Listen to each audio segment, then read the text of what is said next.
Ayan, para makita ko ang inyong mga comments. So, ipa-flash na lang ni Tutor Romel ang mga taga-YouTube dyan kasi kailangan ko lumipat sa Facebook dahil gawa nga ng nagfi-feedback ang aking isang gadget. Ayan. Ay medyo busy pa po no si Tutor Erwin na dahil kasalukuyan pong um, may nagaganap na SBM. Ayan, so syempre congratulate natin ang mga nag-level 3 okay sa ating SBM lalong-lalo na sa SDO Pasig no. Ayan. So shout out po sa aking mga estudyante from Eusebio High School. Siyempre, sa ating masugid na mga estudyante from San Lorenzo Ruiz. Ayan, senior high school. Ayan, so yung mga taga-section Sapphire ni Ma'am Clariza from Jones Rural. Ayan po, no? Yan, sa mga taga-Buting Senior High School.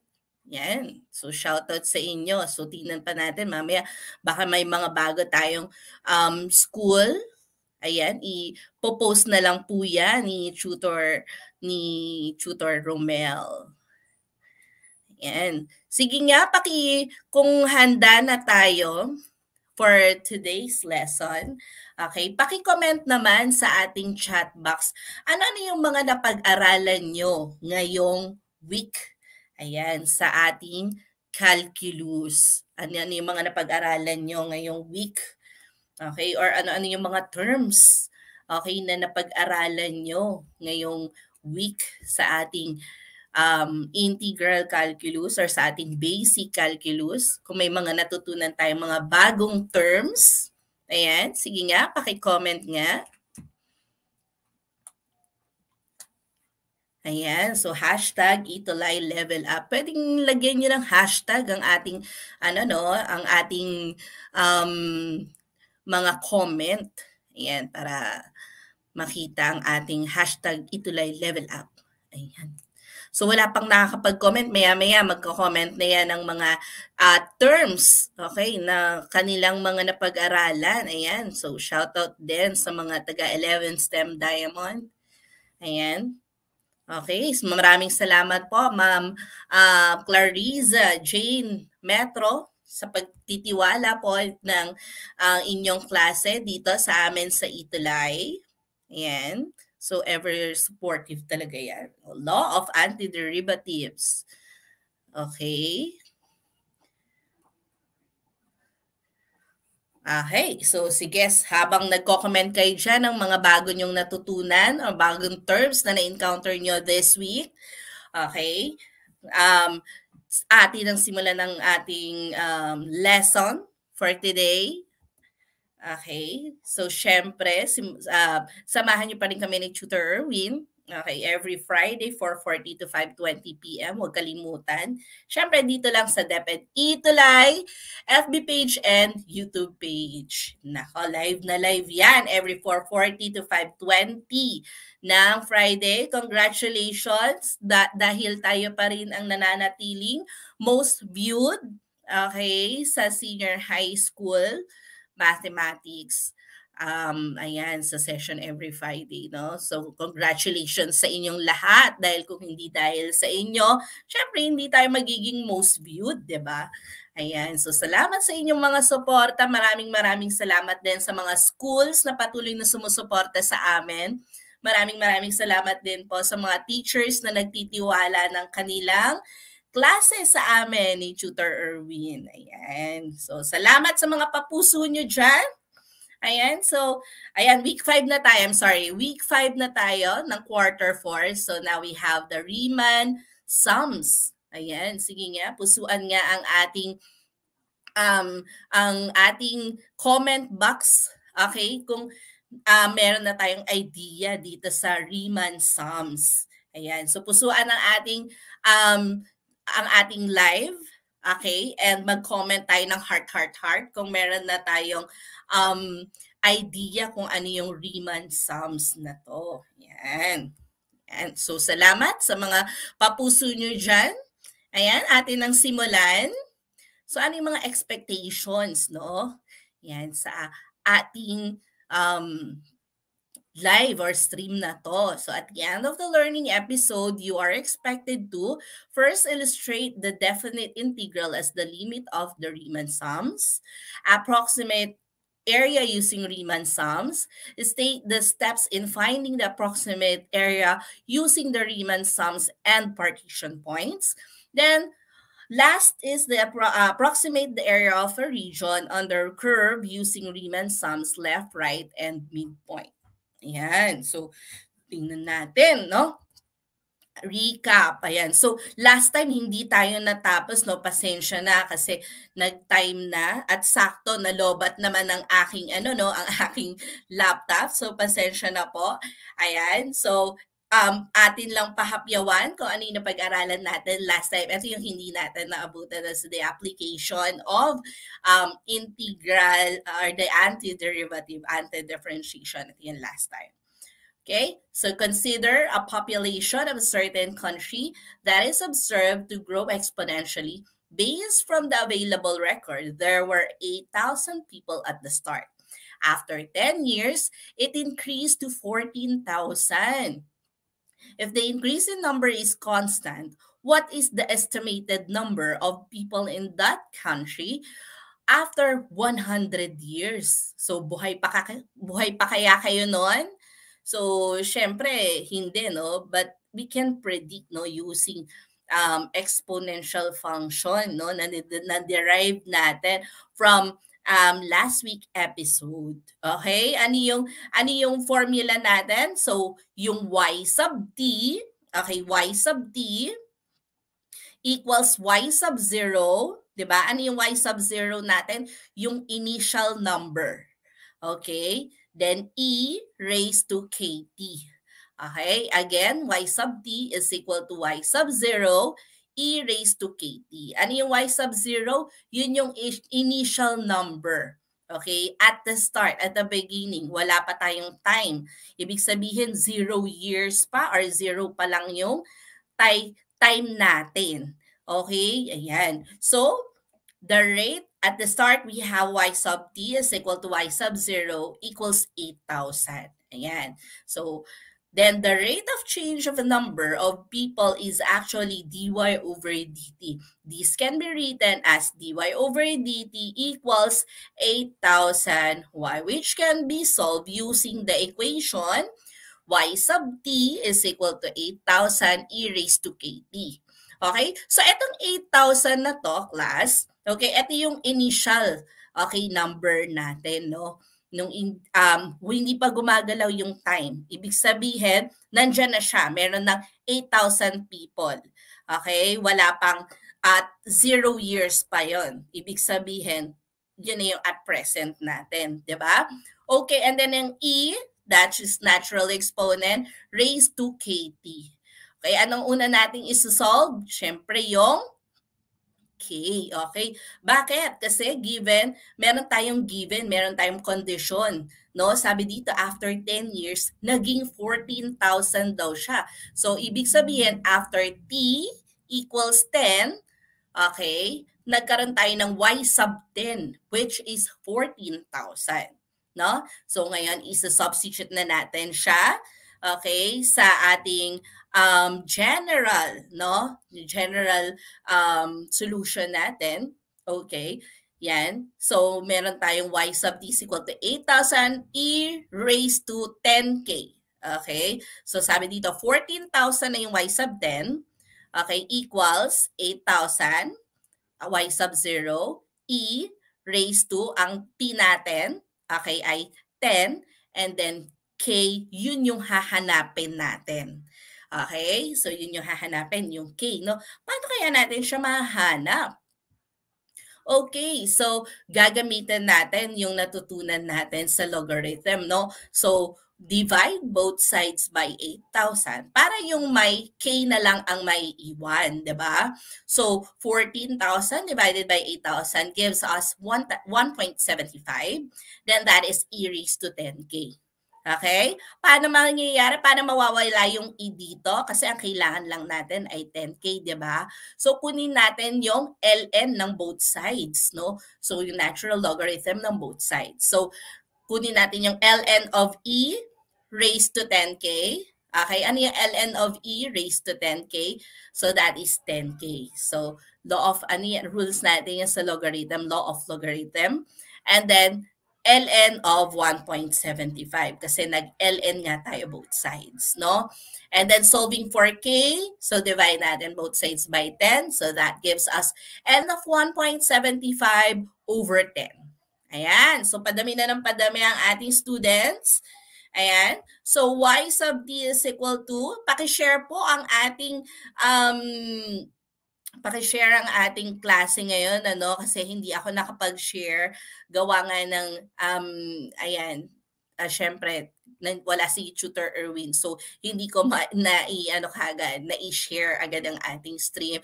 But then, alam ko naman na i-share niya yung stream natin, no, para maabot ang iba pang estudyante ng ating lesson ngayon. Yan. So, share. Yan. So, y sub t na natin is equal to, so balik na tayo dun sa ating particular solution. So, particular solution na yan, no? Kasi meron na tayong 8,000 dito. So, 8,000 is equal to e raised to, ano yung k natin? ln of 1.75 over 10 raised to t. Okay? So, ano yung tanong doon? After 100 years daw, no? Gaano na karami yung population, no, after 100 years, kung ganon kabilis dumami, no, exponentially yung population na yon. So t equals 100. Okay, yan, substitute lang natin, type lang natin siya sa calculator. Okay, so 8,000 e raised to ln of 1.75 equals over 10 raised to 10. So approximately, we have 2,000,000, okay, 155,115. Okay, so therefore, it is estimated that there will be 2,155,115 in that country after 100 years. Okay, ayan po. Ayan.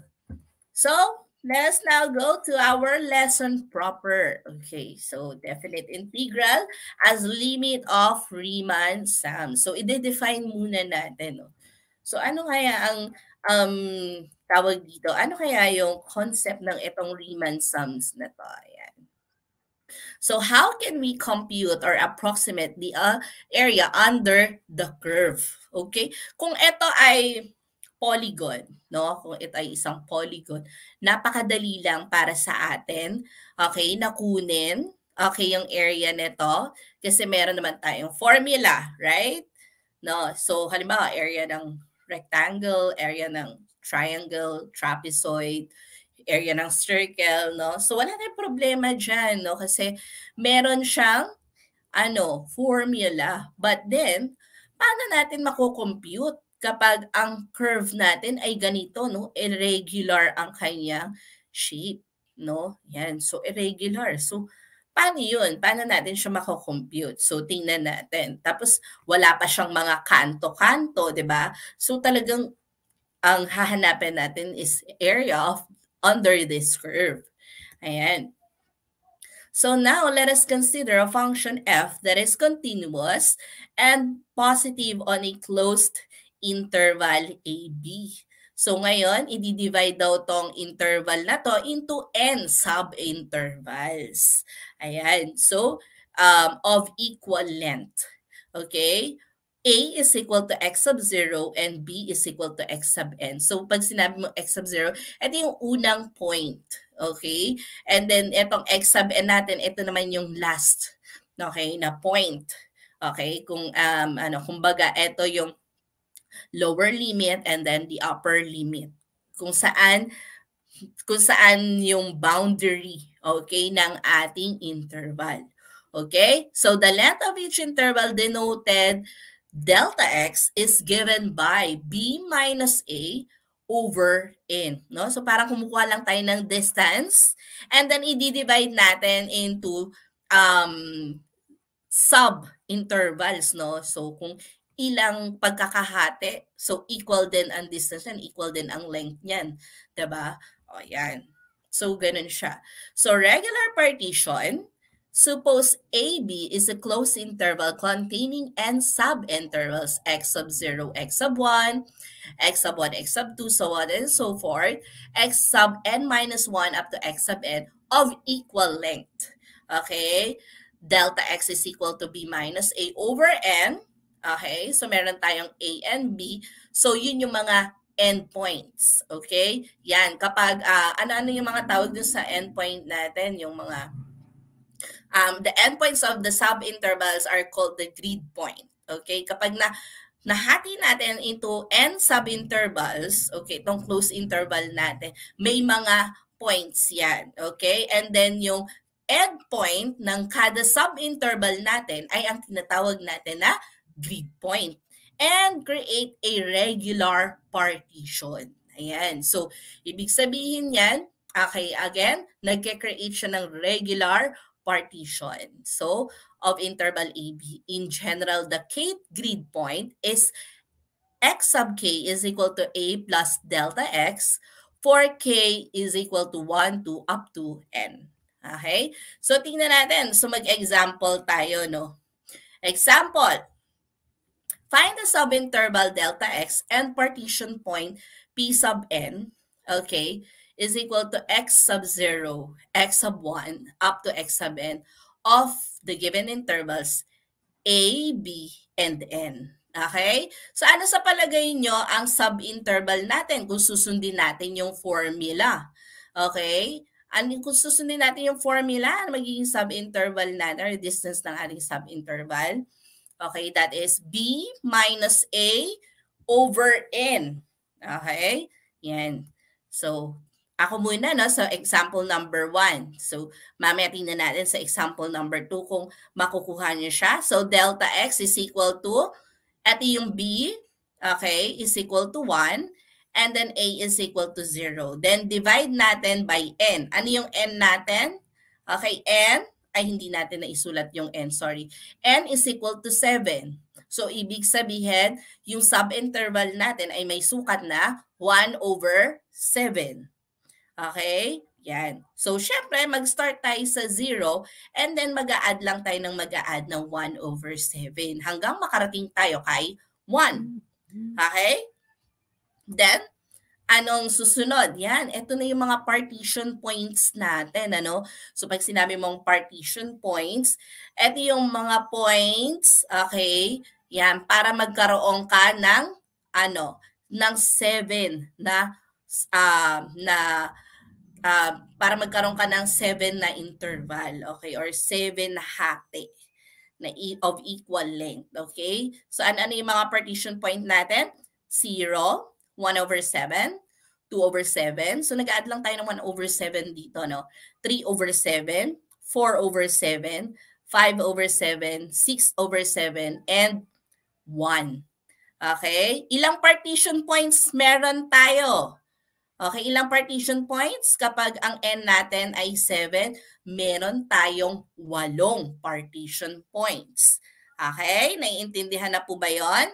Ayan. So, meron tayong, kapag ang kinukuha natin ay partition points of n equals 7, magkakaroon tayo ng 8 partition points. Okay? Maliwanag po ba yan?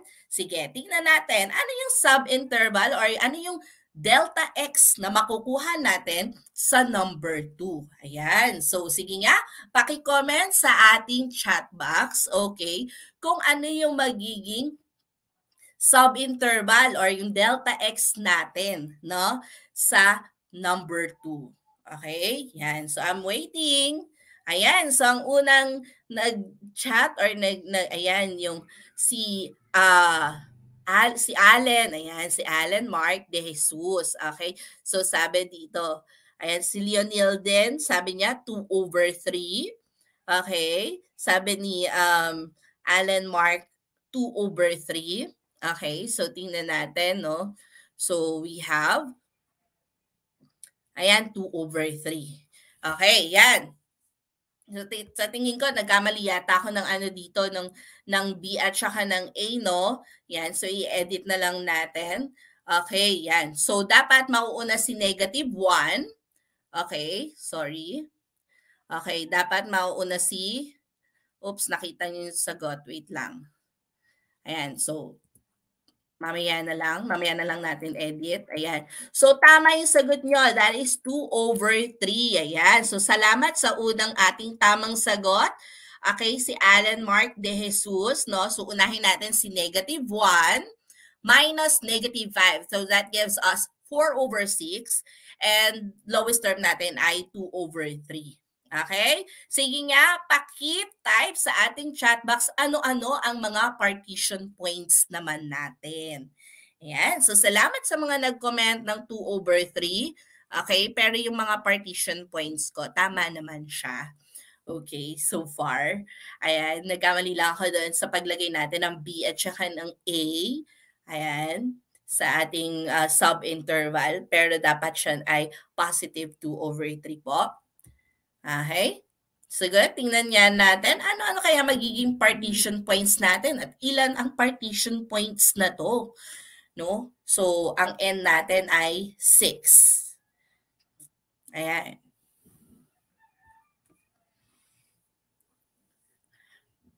Okay. Wala pa tayong nakikitang ano or ayan. So, i-post na lang no, ni Tutor Romel kung may nag-comment from YouTube kasi nasa Facebook ako at nag-feedback kapag nandun ako sa yung isang gadget ko nasa sa StreamYard din. Ayan. Wala pa rin. Hindi pa rin nakakaano. Oh. Mahirap ba? Mahirap bang kunin ang ating partition points? Okay, saan mag-i-start ang ating partition points? So that is 2/3, no? So, kapag, asan tayo mag-start? So, syempre sa -5, no? Mag-start tayo sa -5. Mag-start tayo sa -5 and then mag-a-add tayo ng 2/3, then add another 2/3. Ayan, binigyan ko na kayo ng ng idea. Okay, so yan. So this is our partition points no ng P of 6. Okay, so we have -5. So this one is equivalent to -15/3, di ba? So -15/3 kung gagawin natin siyang over 3. So mas madali kasi 'yon, 'di ba? Kapag ginawa nating fraction din. So para mas mabilis ang pag-add natin.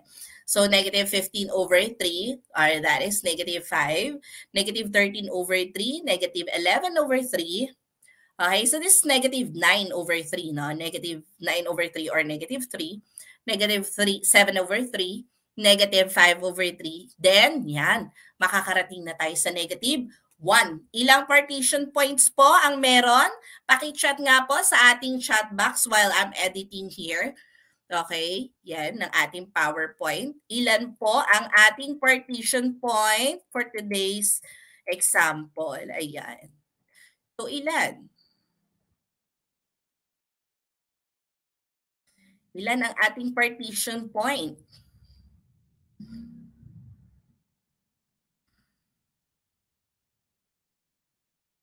So, ang ating partition point ay ilan po? Ayan. Thank you, Aldwin. Okay, so I have here 7 partition points. Okay, 1, 2, 3.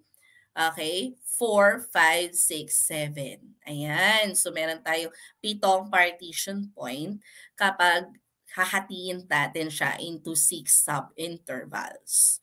Okay po, yan. Salamat sa mga nag-comment.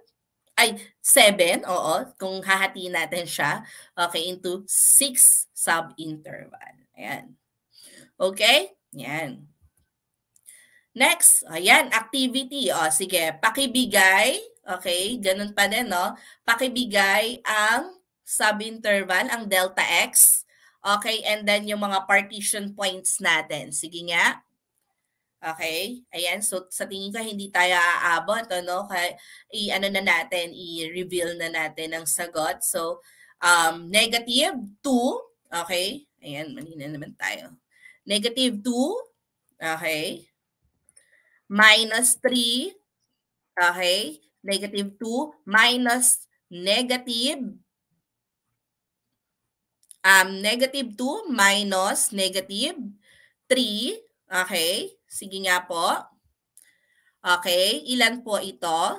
That is negative 1. Positive 1. Sorry, positive 1. Okay, and then, tama ba? 2 minus negative 3. Ayan. So, tama na yan. So, 5 over 4 na yan. 5 over 4. Okay? Ayan. So, ayan yung mga partition points natin. No? So, we have negative 3, negative 7 over 4, negative 1 over 2, or yung negative 2 over 4, and then 3/4, and then 2. Okay? Ayan. So, ilang partition points meron tayo? 1, 2, 3, 4, 5. So, meron tayong 5 partition points. Okay? Yan. So, okay na po ba tayo sa sub-interval at saka sa ating partition points? Yan, para makapag-move on na tayo sa susunod natin na topic. Okay? Pakipusuan na po yung ating stream kung naiintindihan na po yung topic na to. Yan, para makamove on na tayo sa susunod natin na topic. Okay, yan, ayan. Salamat sa mga pumupuso, okay, ng ating stream. Ayan, so shout out na naman ulit tayo sa mga, ayan, sa mga bagong pasok natin, ano. Ayan, meron ba tayong mga galing sa bagong school, sa mga schools, yan.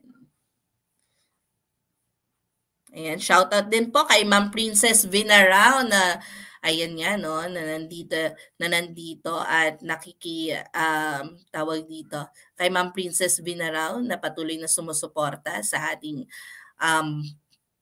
klase. Ayan, salamat sa pagtitiwala po, Ma'am Princess. Okay, so yan, so approximating the areas using the Riemann sums. Ayan, salamat sa inyong mga papuso. Kyla, Aldwin, Akisha, Gian, Jane, Jeremiah, and Andre. Okay, so eto na yung mga steps natin. Oh. Yan, so kanina pinag-solve ko kayo ng sub-interval. So kailangan yon. Then second, yung mga partition points, kailangan din yon. Third is yung length ng rectangle. So, paano natin malalaman yun, no? Yung mga partition point natin, iso-substitute natin doon sa given function kung ano yung kukuhanan natin ng area. Okay, and then find the area of each rectangle. So, kung ano yung nakuha natin sa f of x sub I, so i-multiply naman natin yon sa ating delta x. No? Kasi yung delta x yun yung nagsisilbing width ng ating rectangle. Okay, yan. And then, okay, yung length, yung sinubstitute natin no, sa f of x sub I. Okay, yan. Then, number 5, calculate the approximate area by getting the sum of the areas of rectangle being included. S sub n is equal to f of x sub 0 times delta x plus f of x sub 1 delta x, so and so forth up to f plus x sub n delta x. Okay, yan. So kasi pag sinabi mong Riemann sums, no, yung tawag dito, ang ginagawa natin, nagdo-drawing tayo ng mga rectangle na dikit-dikit, no, para lang para lang ma-approximate natin or ma-estimate natin yung area nung curve na yon, no. At least malapit na siya doon sa pinaka-area no ng curve na yon, no. So ang ginagawa, nagdo-drawing tayo ng mga rectangles. Okay, yan. So, yung mga dikit-dikit na rectangles na to, or yung dikit-dikit na area ng rectangles na to, yung sum nun, okay, so yun yung approximate area okay, ng curve na hinahanap natin. Okay? Yan. So, eto. Yan, calculate the approximated area of the region bounded by the function f of x is equal to x squared at the interval of 1, 3 using 4 sub-intervals. Okay, yan. So, susundin natin yung step na binigay, syempre. Ayan, so, yan. So sa ating step 1, 3 minus 1. So kunin natin yung sub-interval, no? O at least dito tama na yung talagang sub-interval ko. So 3 minus 1 over 4 is equal to 2 over 4, no? So 0.5. Ayan. So magiging 0.5, that's the width of each rectangle. So ayan, kasi hindi na dito nakita yung apat na interval ng ating rectangle. And then, okay, ano yung mga partition points natin since 0.5, okay, yung yung subinterval natin, so yung delta x. So 1, okay, yun yung initial, okay? Doon tayo magsisimula. Okay? Ayan. So dito tayo magsisimula kasi yung 1 squared is 1. So ibig sabihin ginagamit natin yung left Riemann sums. So mamaya makita natin, no, ano yung left Riemann sums na tinatawag, no? So ngayon, kasi ang f of x sub 1 ay f of x or f of 1 natin ay 1. So ibig sabihin yung left ng rectangle, yung lahat ng kinonsider muna natin dito, no? Imagine niyo merong 4 na rectangle diyan. Okay, pero ang kinukuha pa lang na length natin ay yung mga length na nasa kaliwa, okay, ng mga rectangles. So ang kaya siya tinawag na left Riemann sum. So mamaya makikita natin 'yan, no. So ngayon, mag-start tayo. Ano yung mga partition na 'yon? 1, 1.5, 2, 2.5, then 3. Okay? So nandito 'yon. 1, 1.5, 2, 2.5, then 3. Ayan. So, ayan siya, no? Next. Step 3, using the equation. So, sa substitute natin, f of x is equal to x squared. Lahat ng nakuha nating partition points kanina. Okay? Maliban sa f of x sub 4. Ano yung f of x sub 4? Yung 3. Bakit po? Okay. So, mamaya malalaman natin yan. So, eto kasi since left, okay, so since left ang ginamit natin dito, okay, nasa left side tayo ng rectangle. Okay, yan. So, halimbawa, may rectangle dito. Yan. So, ibig sabihin, nasa left side tayo ng rectangle. So, 1 squared is equal to 1. So, bibilang lang kayo ng 4. Okay, 4 para makuha natin yung 4 din na height. Okay, 1 squared is 1.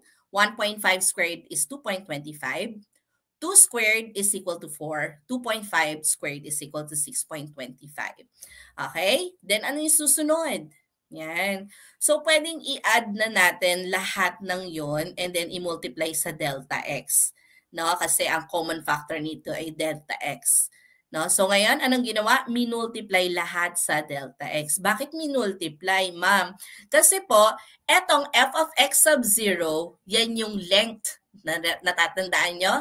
Nag-substitute kayo kanina sa x squared, di ba? Ito yung length, and then itong sub-interval yung delta x, yung width. Okay? Di ba kanina sabi, width.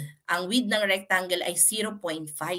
Okay? So, length times width equals area ng first rectangle. Then, okay? Then, length times width ulit ng second rectangle. From the left to, from the left. Okay, then length times width ng third rectangle, length times width ng fourth rectangle. Okay, yan. So, anong susunod? No, i-add lang po natin yon at makakakuha tayo ng 6.75 square units. So, kapag walang binigay na unit, so syempre automatic yan, square units. Okay, yan. So, we expect the area under the given curve is 6.75. Okay, yung 4 na area, yan, calculated natin. Sabi dito, left, right, and midpoint Riemann sums. Ayan. So, sabi dito, left. O yan. So, nakikita nyo na ba sa ating diagram? Kaya siya left Riemann sums kasi kinukuha natin yung length, okay, ng kaliwang height.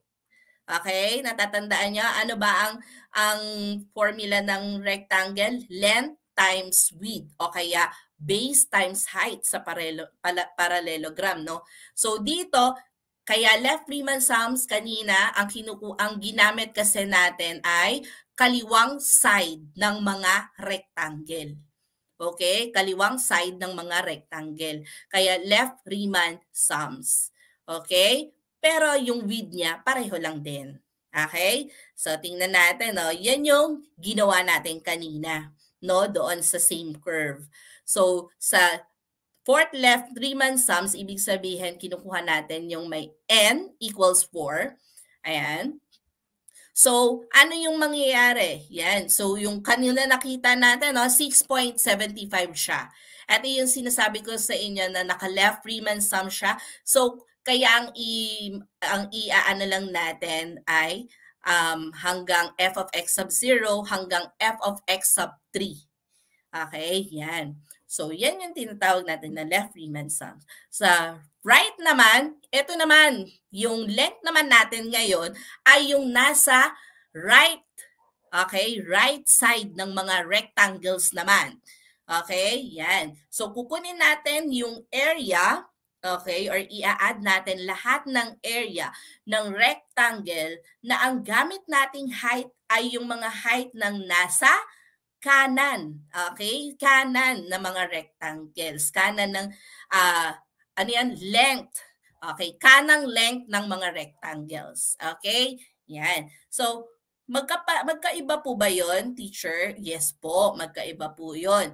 So, ano ngayon ang magiging ano natin? So, eto naman, from f of x sub 1, okay, hanggang f of x sub 4 naman. Okay, yan. So, hindi nakasama yung f of x sub 0. Bakit? Kasi hindi kaliwa yung ginamit natin, kanan na. No, yan. So, hindi na siya tatapat doon sa 1. Di ba? Nakita nyo, hindi na siya tumapat sa 1. Saan siya tumapat? Sa side na ng 1.5. Okay? Nandun na tayo sa f of 1 na. F of x sub 1. Okay? So, ngayon, ano yung f of 1.5? 1.5 squared, 2.25. F of 2, 2 squared, 4. 2.5 squared, 6.25. And 3 squared is 9. Times yung width. Ano yung width natin? 0.5. So, therefore, ang ating right Riemann sums ay, 10.75. Okay? Ayan na po. No? Yan. So, ngayon naman, ma'am, meron pa isa, no? Tutor Zara, midpoint Riemann sums naman. So, yung mga partition point natin, kukunan naman natin siya ng midpoint, no? Yan. So, paano yung midpoint formula? Okay, so, paano makukuha yung midpoint? I-add, okay? Ayan, i-add and then i-divide sa 2. Okay? Yan, recall natin, no? So, paano yung makukuha yung midpoint ulit? Okay? So, i-add natin and then, okay, i-divide sa 2. Ayan. Naku, mabubura yung ano natin. Yan. So, ipa-plus natin yan. Okay. Then, i-divide natin siya by 2. So, ano na yung mga partition points natin? Okay. So, kanina yan. 1 at saka 1.5, kunin natin yung midpoint niyan. Okay. Ano yung midpoint? So, 1. Okay. Ayan. So, basta plus ito class ha. 1 plus 1.5 is 2.5 divided by 2. Okay, so 1.25. Yun. So sa module na nakuhanan ko, minus din siya. Okay, so i-ano na lang natin siya, no? So plus yan, and then i-divide natin by 2. Okay, yan. So, may nakuha tayong 1.25, no? So, eto naman, 1.5 plus 2. 3.5, no? 3.5 divided by 2, 1.75. Yan. So, ibig sabihin, nasa gitna nito, 1.25. Gitna nito ay 1.75. Then, 2 plus 2.5, okay, ay 4.5 divided by 2, 2.25. So, ganun ang pagkuha ng midpoint. Okay, so kinuha natin yung mga midpoint ng ating partition points. Okay? Yan. So pagkatapos natin kunin yung midpoint ng mga partition points natin, okay, ipapalit natin siya doon sa ating ating function. Ano yung function natin? X squared. Ito po, no? X squared. So 1.25 squared is 1.5625. 1.75 squared is 3.0625. 2.25 squared gives you 5.0625 and 2.75 squared gives you 7.5625. Okay? Yan. So, anong susunod? Yun, i-multiply na natin siya sa kanyang width or yung delta x na 0.5 and that gives us, okay, the midpoint Riemann sums ay 8.625. Okay po? Yan. So, malinaw na po ba ang ating mga Riemann sums? Ayan. So, okay. So, pakipusuan po ang ating stream. Ayan. So, marami po ba kayong natutunan or naka-catch up naman po ba tayo? Ayan, sa ating time na po. Ayan.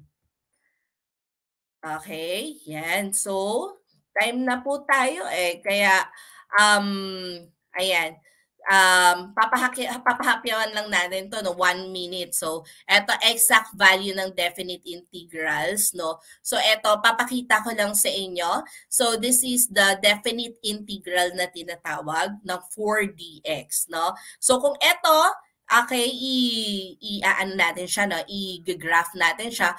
4 is a horizontal line. Okay, yan. Y is equal to 4 is a horizontal line. So, madali para sa atin kunin yung width nito, no? Since ito ay for horizontal line. So, ibig sabihin, ang height natin ay 4, okay? And then, meron tayong interval na from 1 to 4. So, ibig sabihin, meron tayong 3 dito na units, di ba? So, 4 times 3 equals 12. So, 12 square units. Ganun lang kasimple.